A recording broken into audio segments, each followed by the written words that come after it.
Hi, I'm Mitch, and welcome to the Restoration Road, where my guest today is Ricardo Rosas. Ricardo is an amazing individual with a story that, quite frankly, ought to be a full-length feature film.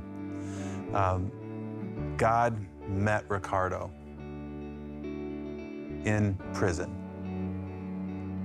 and restored his heart in order to restore his life in a way that matched the design of the one true designer. Ricardo, thank you so much for being here. Your story should be a movie, in my opinion, and I think everybody who encounters it are just amazed by God's ability to restore a human life and then use that life to bring his restoration to others. You grew up in South Texas near Corpus Christi. Correct. And your dad had completed a 6th grade education. Right. You went to Catholic church every Sunday, except what about when your brother started taking you? Would you still go to church when he would go play pool? Yeah. You would still be at church? Yeah. And is it true you had to come back home and say what the sermon was about? Well, I have to tell him what the sermon was about so he could tell my parents So what the sermon. So he would be like, he was there? Yeah, we went, Mom. Yeah, we went. That is just awesome. Well, I think it's your senior year of high school. You quit going to church. And is that when you started to deal in marijuana? Yeah, I learned that from the older guys in high school. You know, when I was a freshman, I saw, my older friends and as old as my brother, and they had all these souped-up cars. The 64s, the 65s, the 66 Chevelles, the sporty cars, the fast cars. Yeah. I like that. So. And so you wanted to have that happen in your life. Yeah, I wanted to know how are they doing it if nobody works. So what'd you learn? I learned that they were selling marijuana and they were selling cocaine, and that's how they were making their money. I said, wow. So how do you enter into that business? I graduated from high school in '73, and I moved to Ohio to get a job with a big company, and I noticed that the company I worked for there was like 4,500 people there, and there was hardly no marijuana there. So I said, oh, I got friends in Texas, and so I started bringing it up here, and I got into it. In a big way. In a big way. I think you had this philosophy on how you would never show the appearance that that's what you did, right? Correct. Can you describe what you were trying to do there? I was just trying to lay low. I mean, I was trying to make money, but not, I work for this big corporation, but, we make good money, but, I didn't have no fancy cars or fancy home or nothing, just lay low and make a profit, and I was making profits.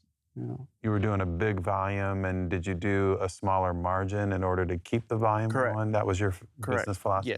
Yes. You get married about a year after being in Ohio? Yes. And I was 19 years old. I got married.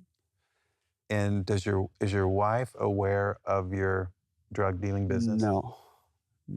Fascinating. And you had, how many children did you have? I had 3. And how long did your marriage last? That marriage only lasted approximately 5 years. And so she's probably feeling the consequences of you using, and of the business, but she's unaware of the business. Right. So do you get remarried? I got remarried approximately 4 years later. And I was married for 14 years. And that wife, Terry, she passed away from terminal cancer. And there's quite a story there. Yeah. I want to get to that. As much as you're comfortable telling, your drug business was huge. I think you were one of the biggest drug operations in the state of Ohio. But can you talk about how widespread it was? It was in Northwest Ohio. I ran probably 9 counties, and I would sell drugs in Ohio, Michigan, Kentucky, Virginia, and Indiana. And, you know, I was, I became the top guy there when I was approximately 25 years old. And how's that work? You're bringing it in from your contacts From South Texas, from South Texas? from Colombia, from Mexico, wherever it came from, and the distributors would bring it over. And then who do you sell it to? I sell it. I had two runners that I Uh-huh. would sell it to them, and then they would distribute it to like Indiana, Kentucky, West Virginia, Virginia. So it just keeps getting bigger and bigger and Right. bigger. You're making tons of money, but you're not showing it on Right. the outside. Right. Laying low, keeping the profile Laying low low. was what was Don't- key. I only had these two runners where my philosophy was don't get greedy. Don't get greedy and you don't get caught. You know, don't sell to this person's, you know, just stay with the same people all the time. No more new customers. We're fine with the money that you make. And that way you avoid the risk of getting caught with an undercover agent or Right. something like that. Right.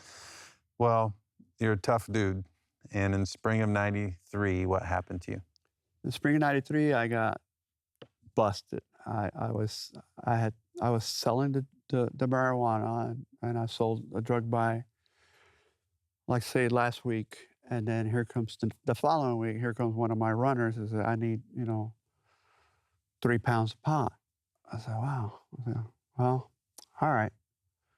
So I let him have it, and it's so much money. And 2 days later, he comes back and said, well, I need 2 more. And I'm like, well, what's going on here? You know, I just sold you 17 last week, and now you want 3, you want 2, which I never dealt in a small amount. It's like, 15, 20, 30, 50, 80. But 50, 80 pounds you'd Yeah. you'd sell to runners. Yeah. And this is getting kind of yeah, outside awkward. the pattern. Right, Mhm. because it's like 3 or 2. I said, what's that, So I said, okay, I'll take him to you. So he said, well, can you bring him over? So we met uptown by a mall. And that's where the undercover cops, I guess, was video recording me, I guess, coming for the drop-off. And about a month later, they came and raided my house because I had sold 5 pounds of marijuana to an undercover agent. And I was like, wow, that wasn't an agent, that was my friend. And did you have drugs at your house or have cash at your house? So did they find those kinds of things? No, You no. kept your house clean. Right, because they knew what I had because of what my runner told them.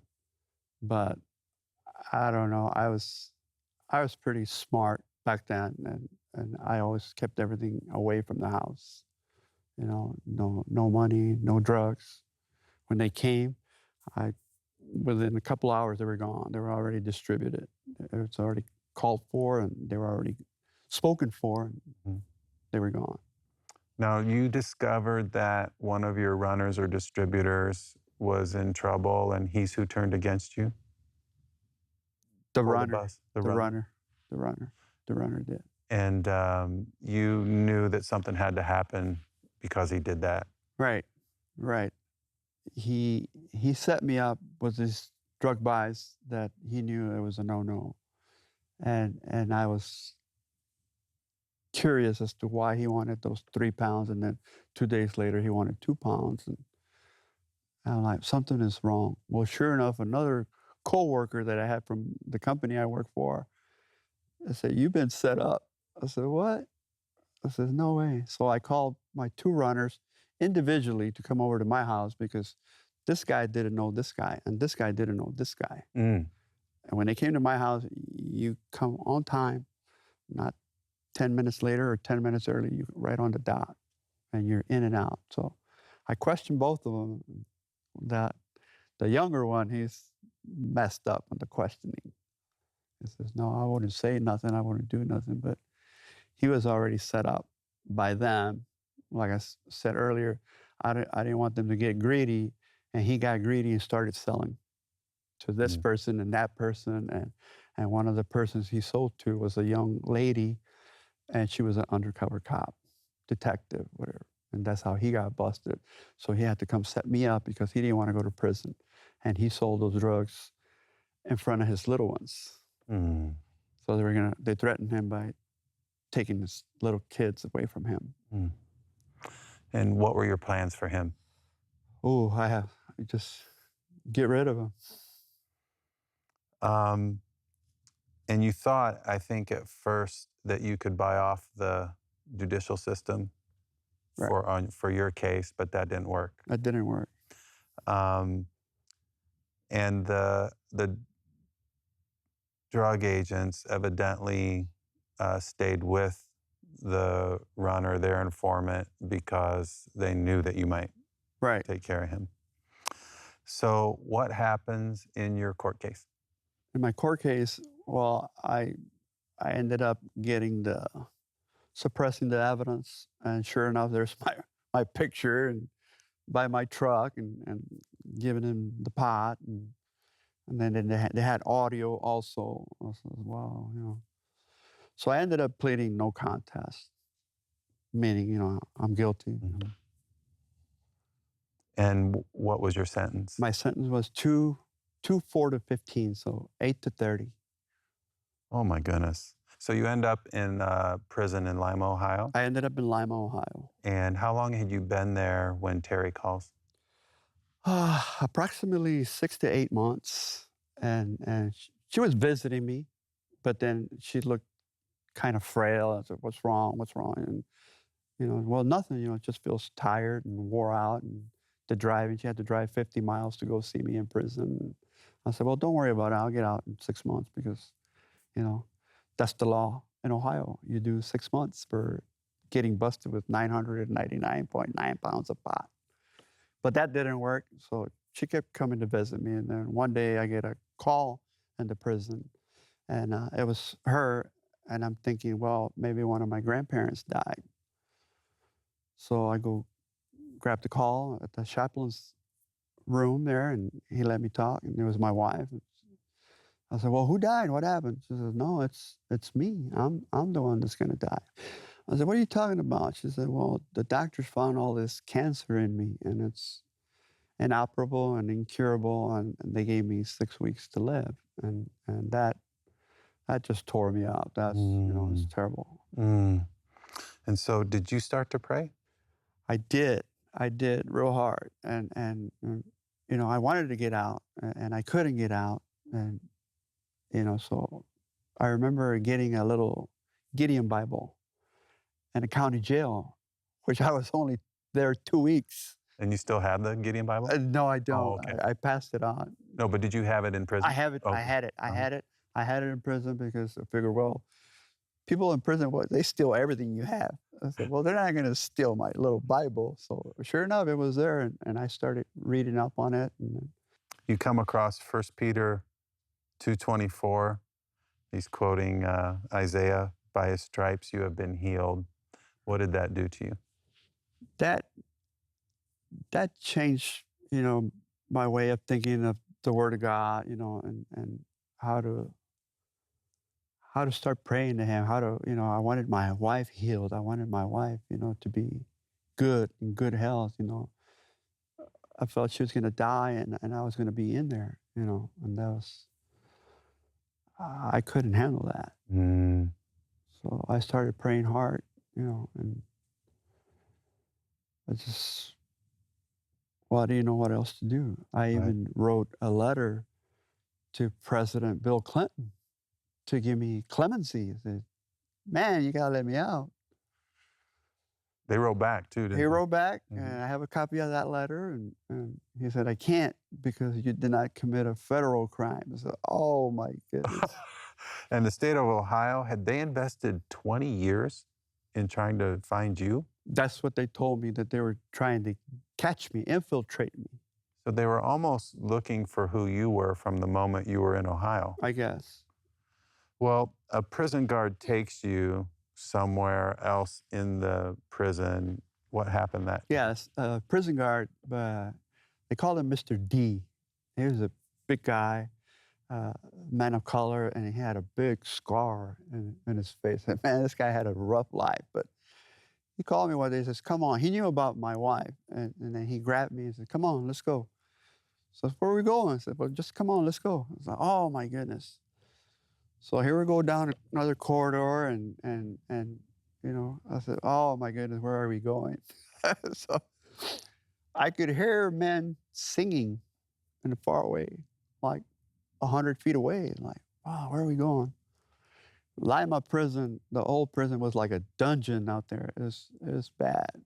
So I could hear these men singing, and the guard took me to them to for them to pray for me And pray for Terry. and pray for Terry. It's like, he told him, his wife is terminally ill, and we need you to pray for her and pray for her. Oh, all right. So they did. It was approximately 5 guys. And so they did, and I was, man, these holy rollies here, the crazy people here.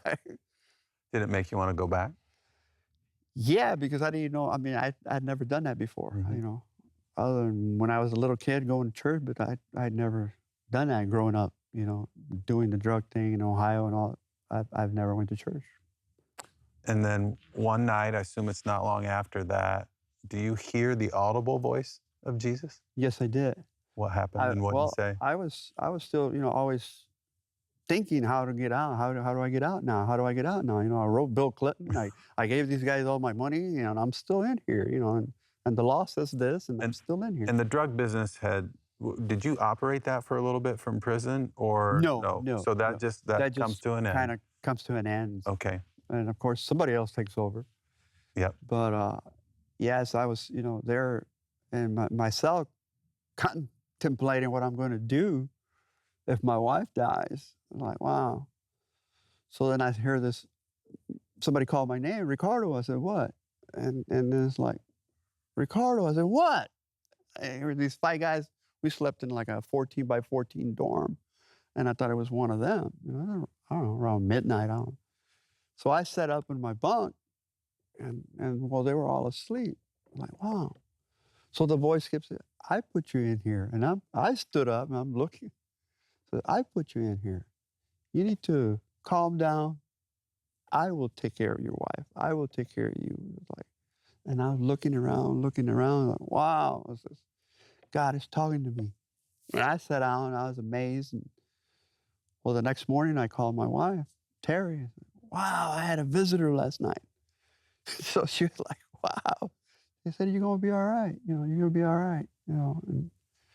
I had to change my ways because God said, I cannot let you out of here. You want me to let you out, but you want to go hurt all these people. It doesn't work like that. The attorneys, the judges, the informant. I wanted to hurt everybody that. Did he say something like, listen to my word? Yes, he did. Listen to my word. Did he say John 10:27? No. Did that come to you later? That came later as I was reading and reading and reading. Oh, there it is. I think you had to ask for a bigger Bible because you could see it at night. Because I couldn't see with the little Gideon, I couldn't see it. I couldn't read at night. Yeah. And there was hardly no lights. When the lights go on, the lights go on. And I was reading and reading and reading. So I asked my wife for a bigger font letter Bible, and she got me one. I still have that. That's awesome. So you start studying the Bible. You start teaching Terry about Christ because you know that she's going to meet him. She's coming to the prison, and she brings a letter of her terminal illness from the doctors, and she presented it to the warden. And the warden was a female, and she accepted it, and she told no one, but she told the guards, every time she comes to the front gate, you let her in. No questions asked. Wow. So she was coming just about every day. No kidding. Yes. And you'd study the Bible and together? I study the Bible with her, and I tell her, this and this and this. And the guards would be mad because they were like, why do you get all these visits a month? You're only allowed 2 visits a month, and you get them every day. I said, hey, don't worry about it. Just search me, and that's your job. But those are they're like, oh, yeah. You're that big drug dealer, I'm like, no, I don't know. I don't know what you're talking about, but you just need to let me out. And then. So how long is Terry with you? Wow. For approximately 26 months. Oh, so when she gets the call about cancer, she lives another 26 months? Approximately 18 more months. Wow. Wow. So God was, I guess, I don't know. It was just amazing what he was It doing. really is. When you're in prison, did they let you go to your wife's funeral, or No, I was already out. I got out how did you get released? by the word of God. I started reading the word of God. And like I said, I never asked God for anything other than let me out, Mm-hmm. let me out, let me out, let me out, because I wanted to go hurt these people. I wanted to be with my wife before she passed. So like in 30 months, I went back to the parole board This is 30 months from being incarcerated? for being incarcerated. Mm-hmm. And it was 13 guys going up to the parole board, and I was the 13th guy, and the first 12 had gotten denied, so I was number 13. And I had a picture in my pocket and showed it to the two parole guys that was going to question me about if I get paroled or not. And I took the picture out. I said, put that picture away. Everybody has a family in here. So they took the rap sheet out and said, you are the cause of all these breaking and entries, all these carjackings and robberies and whatever. So people want to buy your drugs, so they want to get money to buy your drugs. You're the cause of all this problem. Mm. And I felt like that. Mm-hmm. Like, wow. I didn't know what to say. So then they told me, step outside. So I stepped outside for about approximately 10 minutes, and then they brought me back in. I said, we're going to let you go. But if you ever come back, you will do the whole 30 years. I had that 8 to 30-year sentence. So all I said was, thank you. And Terry's still living at that And moment? Terry's still living. And you get to spend how many more months with her then? About 3 more months. I ended up in Toledo at a halfway house, and she would go to Toledo Hospital, St. Vincent Hospital. And when I'd leave the halfway house to go to work, I hurry up and run to the hospital knowing when she was going to be there, and I spend some time with her and then go to work and come back. And I assume you were with her when she went to be with the Lord? Yes. I was at home already, like 60, 90 days. I was already home. Mm. I think there's something remarkable with the runner who turned you in. When I had that visit from God in prison, I called my wife, Terry. I said, I had a visitor. So I had to forgive, learn how to forgive, Mm-hmm. learn, who Christ is. So I wrote him a 3-4 page letter, and he received that letter and went to my house. He went to my house and showed it to Terry. Look what Ricardo wrote me. So they're crying away, and he's sorry for what he did to me, and she was just in awe. And like then she told me when I called her, I'd call her about every other day. She said, that guy was here, and he said he's sorry, but he showed me your letter that you wrote him, that you forgive him for what you think he did. He said he's going to send you a TV. So he did send it. Like a couple of months later, I received a small TV For prison? for prison. Oh my And goodness. I received a TV for prison. So me and my cellmate had a TV in prison. Unbelievable. So You share your story a lot, right? a lot, yes. All over? All over, everywhere I go. I go to mission trips. I've been to Panama. I've been to Nicaragua. I've been to Mexico a few times. And I've been to New Orleans, the Relief. I went with a county line 2 years ago to right at the border of Texas and Louisiana, rebuild the churches, do drywall and stuff like that. And I give my testimony everywhere I go. And That's amazing, I write Ricardo. inmates, guys and girls, in the county jail, and then sometimes in prison when. I think Terry's twin sister introduced you to your current wife. Is that right? Yes, she did. You started praying for another wife? I was, and Terry has a twin sister, Linda.